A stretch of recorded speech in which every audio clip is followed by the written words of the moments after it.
lovely grade 12s. In this particular video, we are again going to be discussing an important concept. So we're not really going to be doing examples. The examples will come in the next video when we're going to be drawing the cubic functions. So as per the previous video that was discussing second derivatives, we are now going to be discussing increasing and decreasing functions, just so you can understand more about the shape of graphs. So we first need to define what does it mean if a function is increasing. And they've got a very fancy schmancy definition in the classroom mathematics textbook, which you could go through if you really want to. But I just like to go and say a function is increasing if the gradient is positive. So if I need to indicate a positive gradient could look like that. So as you can see, that's a positive gradient. Or a positive gradient could look something like that. That's a positive gradient. So with both of these functions, the graph is increasing. So as my x increases, my y increases, positive gradient. As my x increases, my y increases, so that's a positive gradient. So both of these have a positive gradient. And just quickly, if you think back about the previous video that was discussing second derivatives and concavity, this is an increasing function, but it's concave down. So I'll just put that in there just for interest's sake. And this is an increasing function, but it's concave up. Just again for interest's sake. We're not really going to focus on the concavity in this video. We're going to be focusing on that increasing function. Now, the second thing we have to talk about is we have to talk about when is a function decreasing. Now, a function is decreasing specifically if the gradient is negative. So if I think about the shape of the graph there, what I'm going to have there is this. So over there, the function is decreasing. It's got a negative gradient. Or it could potentially look like this. The function is decreasing because the gradient is negative. So we could again just go and say, oh, okay, but this is concave down, and this one is concave up. But again, like I said, the focus here specifically is that is a decreasing function because as I go from left to right, the y value goes down. As I go from left to right, the y value goes down. So these are decreasing functions because the gradients are negative. Then we also, very, very importantly, need to talk about something called a stationary function. So a function can be increasing, a function can be decreasing, or a function can be stationary. Now the word stationary, not with an E, with an A, okay, so I'm not talking about pens and Tippex and rulers and stationary, that's spelled with an E. I'm talking about stationary spelled with an A. So stationary spelled with an A means standing still. To be stationary means standing still. So if you think about it, an increasing function over here, going up, a decreasing function over here, going down. So I can have a function that is stationary, a function that stands still, if only for a split second. And a function is considered to be stationary if the gradient is 0. So if a gradient is 0, if I draw something like this, then you will notice over here the gradient is positive, it's increasing.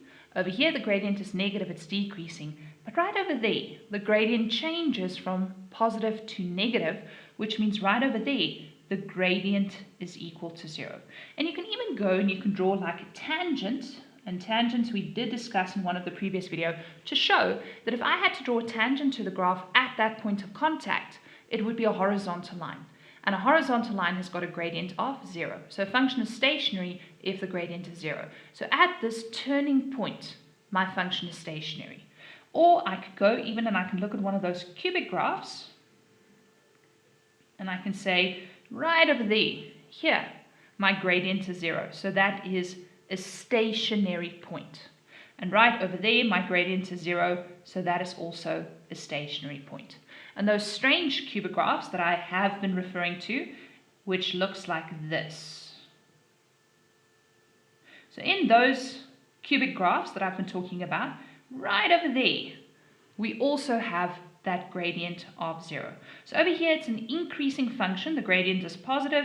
Then just for a split second, the gradient is 0. And then the gradient becomes positive again. So right there, stationary point, stationary point, stationary point, stationary point, because the gradient is 0. So stationary points, very, very important when we get to the cubic graphs.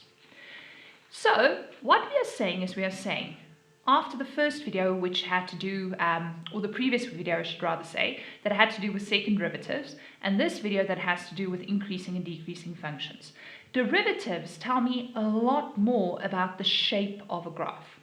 So I can go and I can say, looking at this particular graph, I know over here my gradient is negative, it's decreasing. Over there my gradient is 0 because for a split second the graph is stationary, it's standing still. Then the gradient changes to positive because it's increasing. And then over there again for a split second the gradient is 0, it's standing still.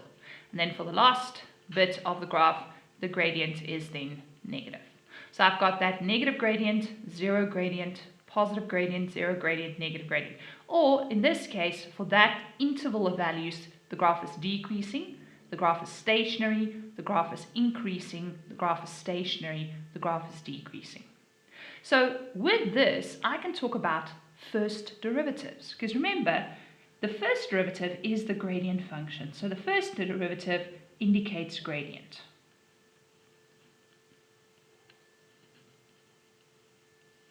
And that is why I can then talk about the first derivative over here. For this interval of values, the first derivative is negative. For that one specific value, the first derivative is going to be equal to 0.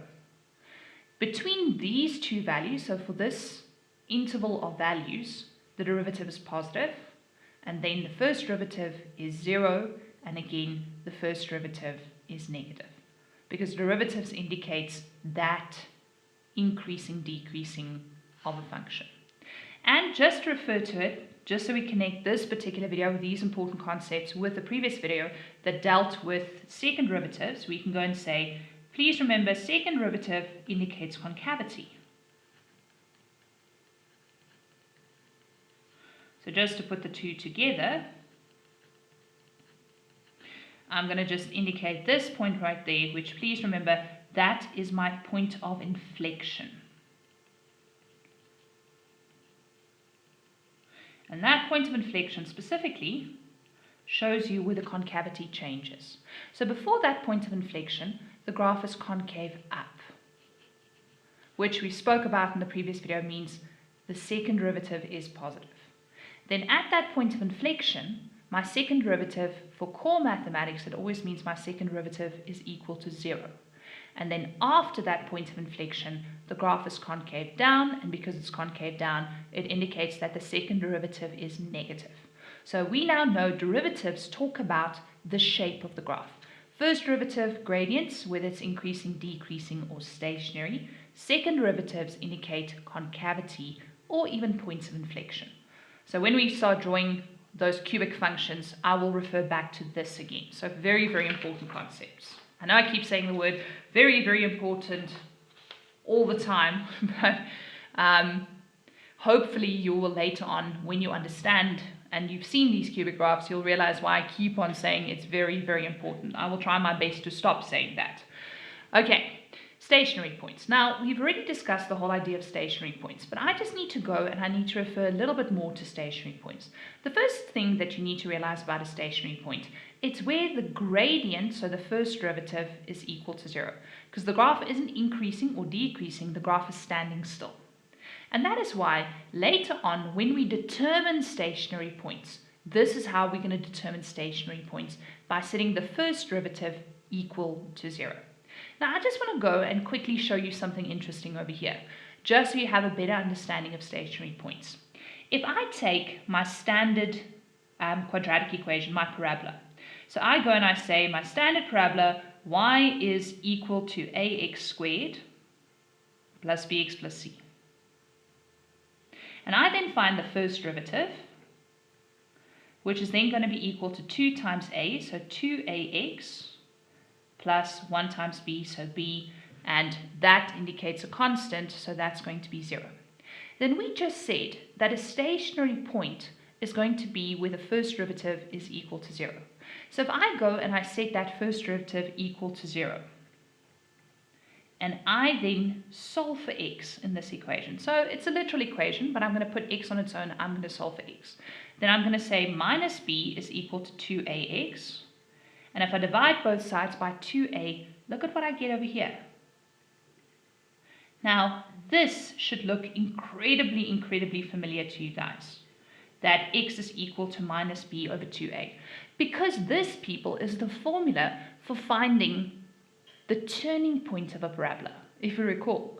So if I want to go and I want to find the turning point of a parabola, by the way, a turning point is a stationary point. We're going to talk about that just now.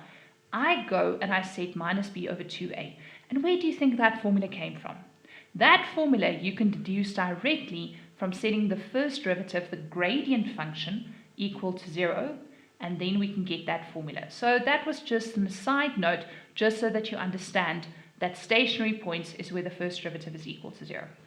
Now, there are three types of stationary points that we need to take a look at. The first type of stationary point we need to take a look at is called a local maximum turning point.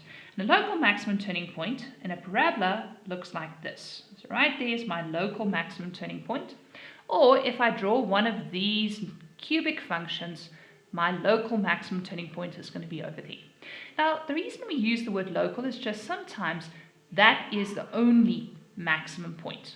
So that's the maximum point of the graph. But sometimes, especially in a graph like this, if this graph continues up over there, then this is not actually the maximum point, because this graph still goes above that point into infinity.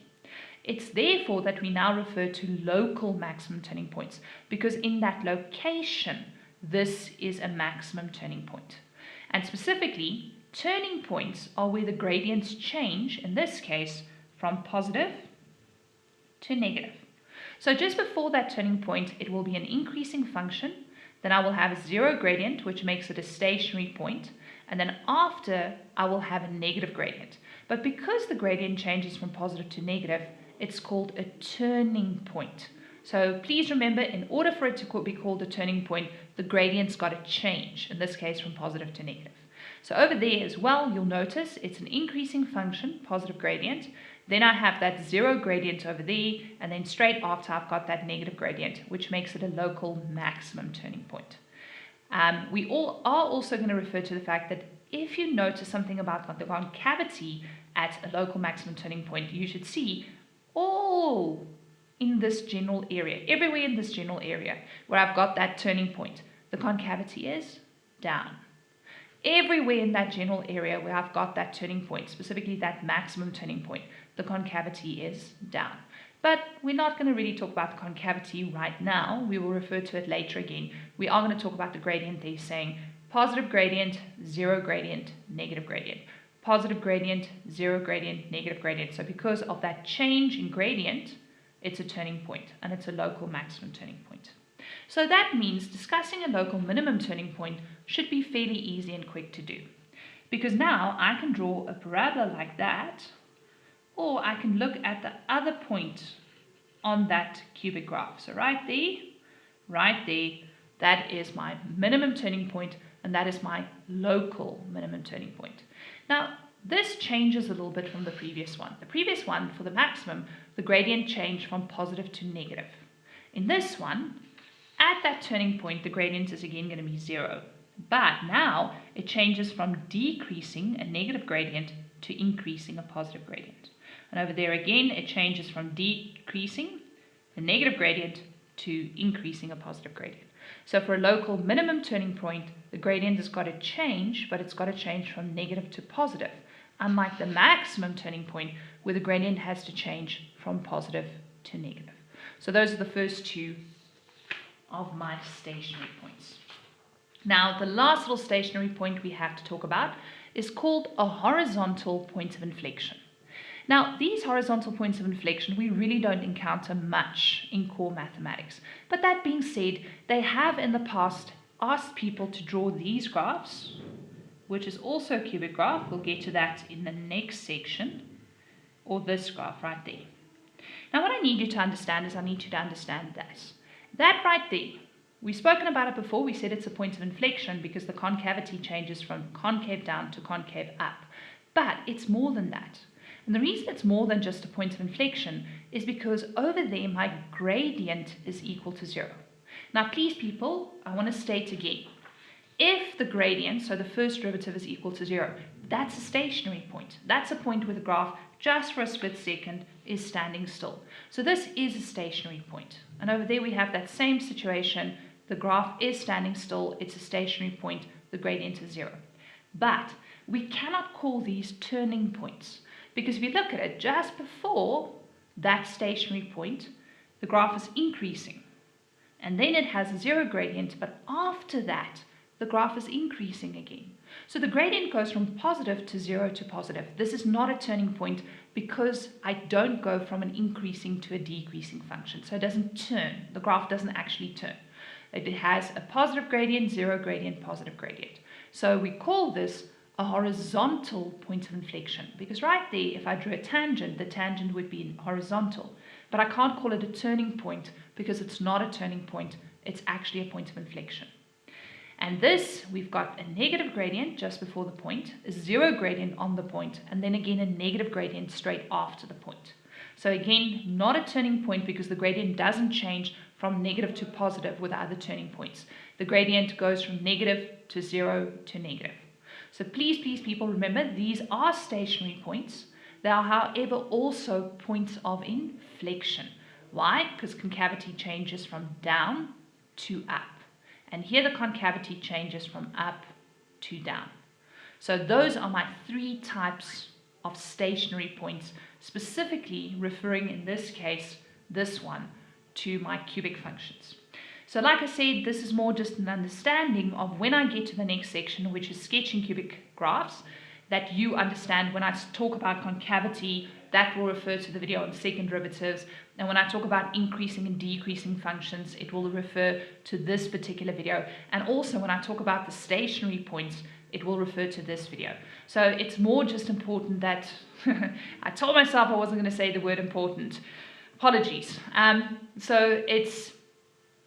I don't want to use, rather than important, use the word crucial, because that's pretty much just another way of saying important.